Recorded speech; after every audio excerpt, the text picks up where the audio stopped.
Mutya Orkia. Zijan Haranilia.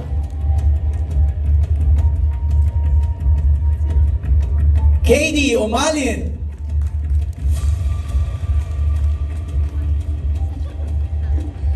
Our director, Direct Ona Diaz.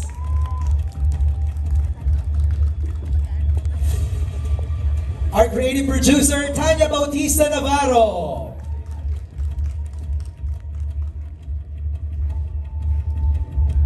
And our lead stars, Zanja Marudo and Angelica Panganiban.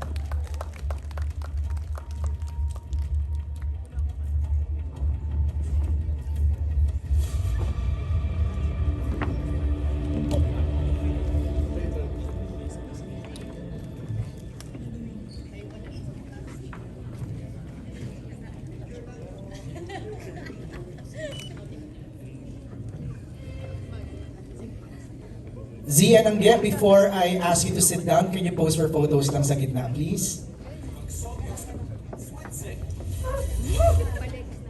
May commercial pa akong narinig. Ay, talaga nga naman ang support ng Tito Valencia. Can we ask Katie to join Z and Angelica? Katie, stay in the middle, please. Dito po, dito po, dito.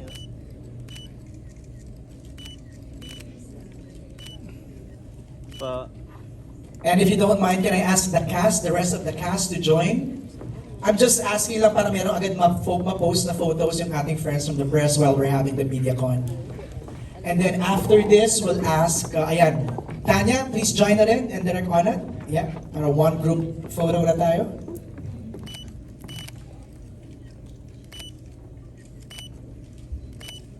Let's look at the right side, please, para yung sa mga nasa right naman po. And lastly, look at the left, please. Thank you. Okay, let's have a seat. Thank you for posing for photos. Let's do some quick hi and hellos muna. Tanya, please greet everybody. Hello po, good afternoon. Good afternoon sa lahat at maraming salamat for being here again. Sana medyo mabigyan namin ng kasagutan yung mga tanong niyo mamaya. Tanya, just for everybody's knowledge, you are the head of ABS-CBN International Productions, yes. Ayan. Para lang masulat nila ng maayos with the right designation. Say it again. So actually, Ayan na, nagkwento na. Go. Sorry, Maya. So OIC for International Productions kasi it's Roel Bayani who's our head. Kaya lang si RSB ay nag-early retirement. So I'm here pero really I'm the creative head, creative producer. So also nagsusulat din. Alright, thank you. And RSB is here! Direct Roel Roel! is here. Direct Onat, please greet everybody.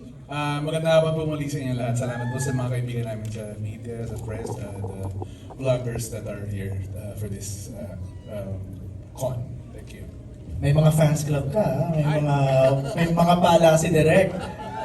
There you go. Tommy, please greet everybody. Good afternoon po. Ako si Tommy and thank you for coming. Mutya?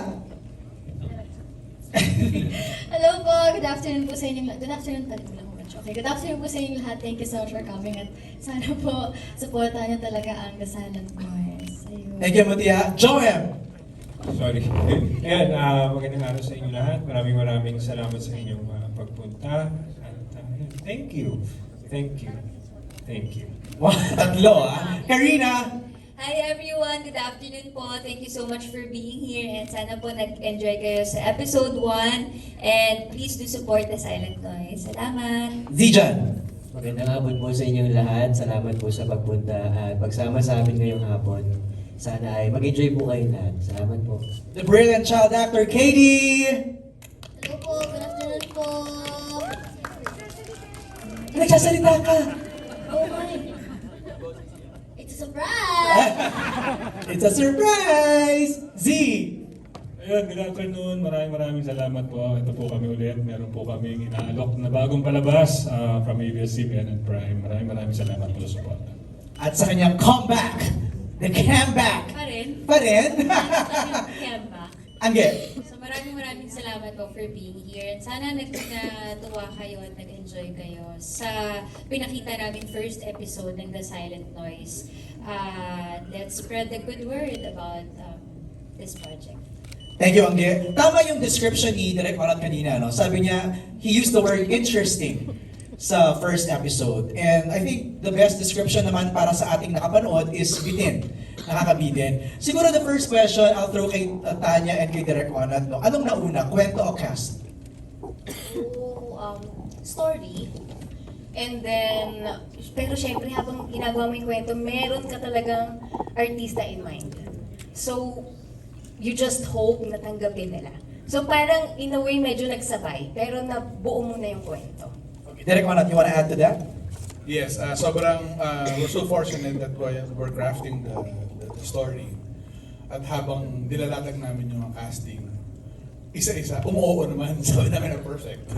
So, Did you personally talk to Angelica and Sanjo? It was the group of Kwento please, how was that? Pitching the story to Z and Angelica. Kinakabahan kami kasi like what I said a while ago, diba, gusto mo sana umuo sila kasi sila na yung napipicture mo. Ah, sila na. Sila na talaga yung napipicture namin habang ginagawa namin yung kwento. Habang pinipitch mo, grabe yung tension kasi gusto mo umuo sila. So maraming factors behind it, timeline and everything. Tapos alam mo namang mga new parents sila, so gusto mong sige na, pagbigyan nyo kami, isingit nyo kami sa schedule nyo, may ganun. Pero, I think, siguro they fell in love with the story din. Tapos with the character. Right. Kasi yun agad yung sinasabi nila, ang ganda ng character, it's something new. So, yun. Let's hear it from them. Z and Angge, when this was pitched to you, what was the initial reaction? Was it a quick yes? May proseso? Paano? For me, naaalala ko during the peak of Unmarry promo days. So, So recent lang. yes.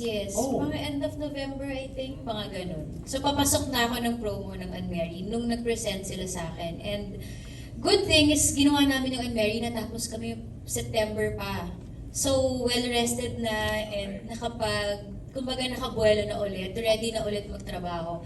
Kaya nung in-offer nila, hindi naman yung parang, naku, sandali lang kasi gawin ko lang ng bahay, kailangan bumawi sa pamilya. Wala namang ganun naging problema. So walang kinonsider na baka I have to talk to the family dahil baka hindi ako payagan, ganito, ganyan. So yung aspetong yun is okay talaga kagad. Nung pinresent nila sa akin yung story, talagang hindi ko alam kung paano ako mag-no. Kasi, hindi ko naman inisip na ayoko itong tanggapin. Paano ba ako mag-no? Lahat nung pinapakita, lahat papunta sa yes eh. Ang ganda-ganda talaga nung story, nung pinapresent nila sa akin. And siguro nga, kapag may mga na-present na sa akin noon na parang hindi na nila hinintay yung yes or no. Hindi na lang ako sumagot. Parang naintindihan na nila Tita Cory na ayaw niya, hindi siya sumagot. But with this, ang hiningi ko lang is timeline. Okay. Parang yun lang yun sa akin. And then, parang kilalang-kilala na nila ako na ang gusto talaga niya. Ngayon, na-challenge siya eh. Totoo naman, yung deodorant ko hindi nag-work dito sa sa series na to. Yung kilikili ko talaga laging basang-basa ng pawis sa mga hirap ng eksena, sa mga sign language na kailangan namin i-memorize. So, be careful what you wish for. Kaya nung pinresent sa akin, sabi ko, ito na yung hinihintay ko. Ito na yung wini-wish ko at pinag-pray ko, nabigay sa akin. So, hindi ko ito matatanggihan. Pag kinabahan na si Angelica, it's a good sign. Yes. It's a good sign. Z, ikaw naman. Siyempre ngayon, mas iba na yan. Mas iba na yung mga desisyon ko sa buhay. Unlike before na pag talagang gusto ko yung project, on the spot mag-yes na ako kahit saan pa yan. Diba? Kahit saan. Ngayon parang kahit na marami na akong parang kino-consider locations. Talaga? Parang mukhang malayo location nyo eh. Malayo. Pero dahil sobrang mahirap palagpasin yung character, mahirap palagpasin yung storya, yung series. And syempre, thankful kami na isa kami sa mga una na nagagawa ng miniseries for Prime. Kaya Di ba? Parang malaking tulong to para sa amin. Hindi lang sa career namin, kumbaga, mas mapapanood din kami globally. Iba kasi yung parang hindi ko pa nagawa yung ganong klaseng character na marami kang layers na pinapakita na hindi mo dapat ipahalata. Pero kailangan mo ipahalata, yung mga ganon. So, naka-work ko na si Direk Onad sa ganitong tema rin dati. At saka tingin ko naman, mas iba yung atake nito. And with Angelica naman, nakakatapos lang namin sa San Mary. Tinanong nga, yun agad ang unang tanong nila sa amin, willing pa ba kayo magtrabaho sa... Ay, totoo, tinanong. At tapos, ano sagot? Oo naman, wala namang problema na magkatrabaho kami lagi kung talagang bagay naman sa amin at tingin naman namin, kaya namin, kaya namin gawin o gampanan yung mga characters. Parang feeling ko wala nang ice breaking na nangyari, no? Kasi sobrang warmed up na kayo sa isa't isa because of Anne-Mary. May mga things lang na kailangan i-unlearn from the characters of Anne-Mary going into this project? May nan-learn ba tayo? Hindi, Ibang-iba siya eh. Layo niya talaga eh. Kaya hindi... And then siguro yung comfort level namin ni Z, masyado kami komportable sa isa't isa na hindi namin kailangan i-discuss kung ano yung magiging atake namin dito. Meron kaming tiwala meron akong tiwala sa understanding niya sa trabaho niya, and meron din siyang ganun sa akin. So hindi namin kailangan i-discuss yung mga atake levels kung paano mag-work yung dynamics namin. Isang tinginan lang, isang read lang ng lines, parang okay, nandun yung tono, no? And of course, with the help of Direk Onat, I don't think yung chemistry kailangan i-work bilang sa amin mag-asawa eh. Kasi habang papanoorin mo naman, maintindihan niyo kung bakit. So mas ang winord namin is yung individual characters lang. Yung chemistry with the whole family, yun yung importante. Kasi kailangan maramdaman ng audience na yung love for each other, di ba? Na parang mas mag-work yung mga yung tema ng palabas, mas mag-work yung mga fear. Right. Sa episode 1 pa parang nakikita na namin yung little nuances ng yung parang galaw ni Z, iba sa affection ni Angelica. So may mga ganun na kami napapansin. Ayun, yun nga yung pinaka-inaalagaan namin every time gagawa kami ng scenes. Right. Lalo na with Direk.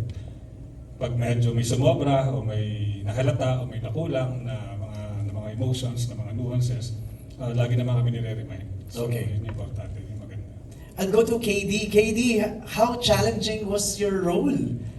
Diba? No voice at all. It's just purely sign language and your eyes. For me, my dancing hobby just helped me a lot. Your dancing hobby. Okay.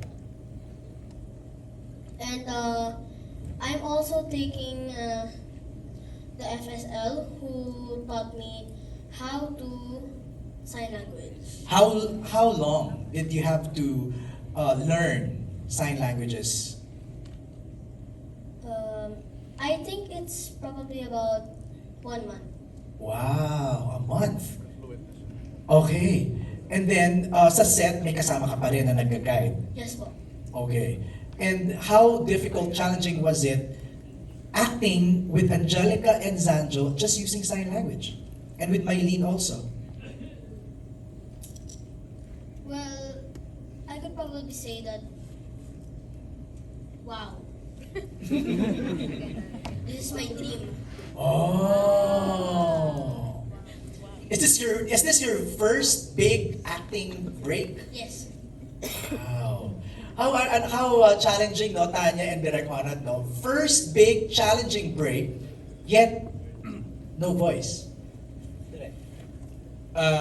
Actually, when we were during the early stages of conceptualizing and writing the script, and before we brought in all the actors, ang pinakamalaking tanong talaga is kung saan we find the right Eli.